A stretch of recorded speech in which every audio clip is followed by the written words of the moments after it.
अब ये urban flooding का सीज़न शुरू हो गया, तो इस पर जो है वो मकामी हुकूमत की क्या तैयारियां हैं आपकी, क्योंकि क्या ये जो तमाम नाले और ड्रेनेज सिस्टम्स हैं ये अब क्लियर हैं, क्योंकि हम ये भी देखते हैं कि वहाँ पर ये एक बहुत बड़ा मसला खड़ा हो जाता है। लाहौर में क्लियर थे आदिल? नहीं, मैं लाहौर का सवाल लाहौर के मेयर से करूंगा। मैं कराची के मेयर से इस वक्त बात कर रहा हूँ। जिस वक्त आप मुझे लाहौर के मेयर से बात करता देखेंगे आप बिल्कुल इसी तरह मेरी आवाज़ तवाना पाएंगे। आदिल, आप लाहौर के मेयर से बात ही नहीं कर पाएंगे, लाहौर में मेयर नहीं है, लेकिन मैंने आपसे कहा जिस दिन मैं बात करूंगा। आपने मेरा जुमला पूरा गौर से नहीं सुना।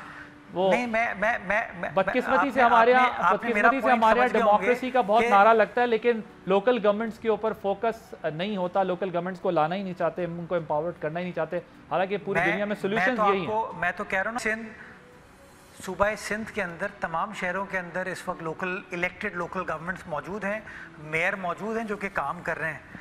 तो गुजारिश मेरी ये है कि हमें जो बुनियादी चीज़ समझने की ज़रूरत है, मैंने लाहौर का एग्जांपल इसलिए दिया कि Lahore in terms of infrastructure Karachi से बहुत बेहतर करार दिया जाता है कि वहाँ पे इंतज़ामिया भी बेहतर है, लेकिन बावजूद इसके लाहौर के अंदर आपने देखा कि बुरा हाल हुआ।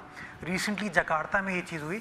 देखिए, जो आपकी ड्रेनेज की कैपेसिटी है, अगर उस कैपेसिटी से ज़्यादा बारिश होगी, अगर कोई क्लाउड बर्स्ट आएगा तो पानी बिल्कुल खड़ा होगा।